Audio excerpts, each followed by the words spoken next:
एक वर्ड होता है रीक। इसका मतलब होता है बदबू मारना। जैसे एग्जांपल है your mouth is reeking of tobacco.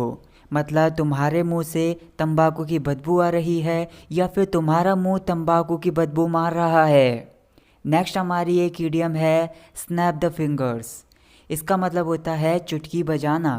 जैसे एग्जांपल है I snap the fingers to get your attention. मतलब तुम्हारा अटेंशन पाने के लिए या फिर तुम्हारा ध्यान पाने के लिए मैंने चुटकी बजाई। अगला वर्ड है एनरेज। इसका मतलब होता है किसी को बहुत ज़्यादा गुस्सा दिला देना या फिर किसी को बहुत क्रोधित कर देना। जैसे एग्जांपल है I was enraged by your behaviour. मतलब तुम्हारे व्यवहार की वजह से मुझे बहुत ज़्यादा गुस्सा आ गया या फिर मैं बहुत ज़्यादा क्रोधित हो गया। अगला वर्ड है प्रे। ये एक नाउन है। मतलब किसी पशु का शिकार, जैसे कोई पक्षी या फिर पशु। जैसे एग्जांपल है the lion stalked its prey. मतलब जो शेर है उसने अपने शिकार का पीछा किया। अगला वर्ड है फ्रॉलिक। मतलब खुशी में खेल कूद करना। जैसे एग्जांपल है children frolicked before going to bed. मतलब सोने के लिए जाने से पहले बच्चों ने खुशी में खेल कूद किया। अगला वर्ड है सगेशियस। मतलब बुद्धिमान या फिर विवेकशील। जैसे एग्जांपल है he is a sagacious leader. मतलब वो निर्णय लेने में एक अच्छा नेता है। Next word is curb. मतलब रोक लगाना या फिर नियंत्रण में लाना। जैसे एग्जांपल है you need to curb your anger. मतलब अपने गुस्से को आपको रोक लगाने की ज़रूरत है या फिर अपने गुस्से को आपको नियंत्रण में लाने की ज़रूरत है। अगली एक फ्रेज़ है फाउल लैंग्वेज। जैसे एग्जांपल है don't use your foul language in front of elders. मतलब बड़ों के सामने अपनी गाली गलौज वाली भाषा का उपयोग मत करो। Next word is goings on. इसका मतलब होता है असामान्य घटनाएं या फिर विचित्र घटनाएं। जैसे एग्जांपल है there were some goings on in that house. मतलब उस घर में कुछ विचित्र घटनाएं हो रही थी। अगला वर्ड है कन्वीनियंट। मतलब आरामदायक या फिर सुविधाजनक। जैसे एग्जांपल है will it be convenient for you to meet this evening. मतलब आज शाम को मिलना क्या आपके लिए सुविधाजनक होगा। Next word is controversy. मतलब विवाद या फिर चर्चा करना। जैसे एग्जांपल है there is a controversy over his upcoming movie.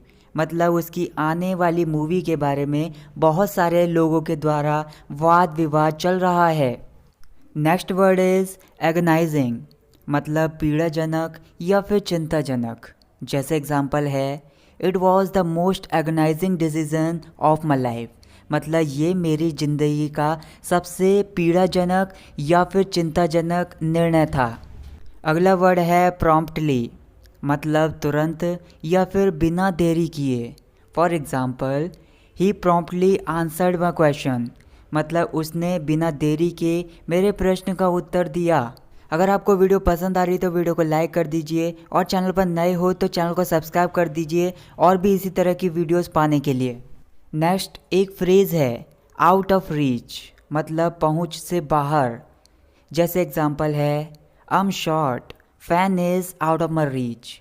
मतलब मैं छोटा हूँ तो पंखा मेरी पहुंच से बाहर है। मतलब मैं पंखे को छू नहीं सकता। अगला वर्ड है रिडिक्यूलस। मतलब मूर्खतापूर्ण या फिर बेवकूफ़ी भरा। For example it was your ridiculous decision to sit in front of your parents after drinking. मतलब पीने के बाद अपने माता पिता के सामने बैठना ये तुम्हारा मूर्खतापूर्ण डिसीज़न था या फिर बेवकूफ़ी भरा निर्णय था। नेक्स्ट एक फ्रेज़ है अ क्लोज कॉल। मतलब किसी खतरे से बाल बाल बचना। जैसे एग्जांपल है he had several close calls before he met with an accident. मतलब उसके एक्सीडेंट होने से पहले उसे बहुत सारे खतरे से बचने के संकेत मिले। नेक्स्ट एक फ्रेजल वर्ब है लुक फॉरवर्ड टू। मतलब किसी चीज़ का बेसब्री से इंतज़ार करना। जैसे एग्जांपल है I am looking forward to see gold play button in my hands. मतलब अपने हाथों में गोल्ड प्ले बटन देखने का मैं बेसब्री से इंतज़ार कर रहा हूँ। अगला वर्ड है स्क्रैम्बल, मतलब छीना झपटी करना या फिर धक्कम धक्का करना। For example, when I got silver play button I and my friends scrambled for unboxing it. मतलब जब मुझे सिल्वर प्ले बटन मिला तो मैंने और मेरे दोस्तों ने इसे अनबॉक्स करने के लिए छीना झपटी की या फिर धक्कम धक्का की। अगला वर्ड है एक्चुअली, मतलब वास्तव में। For example, what did she actually से, मतलब उसने वास्तव में क्या कहा। अगला वर्ड है अहेड, मतलब आगे की ओर। जैसे एग्ज़ाम्पल है I was ahead of you in the Q, मतलब लाइन में मैं तुमसे आगे था। नेक्स्ट वर्ड इज़ क्रेव, मतलब किसी चीज़ के लिए ज़ोरदार तलब होना या फिर उसके लिए तरसना। जैसे एग्ज़ाम्पल है she is craving for chocolates, मतलब वो चॉकलेट्स के लिए बहुत ज़्यादा तरस रही है या फिर उसके लिए बहुत ज़्यादा ज़ोरदार तलब है उसको। अगला वर्ड है स्पाइक, मतलब किसी चीज़ का नुकीला भाग या फिर उसकी नोक।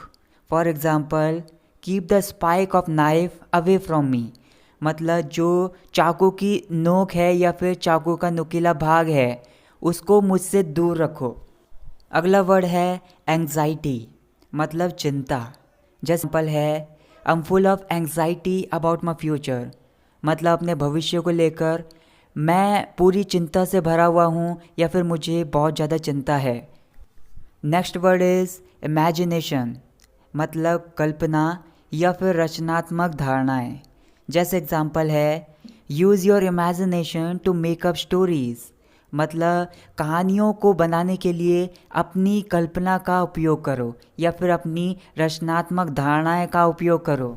नेक्स्ट वर्ड इज़ सिमिलैरिटी, इसका मतलब होता है समानता। जैसे एग्ज़ाम्पल है there are some similarities between you and your brother, मतलब तुम्हारे और तुम्हारे भाई के बीच कुछ समानताएं हैं।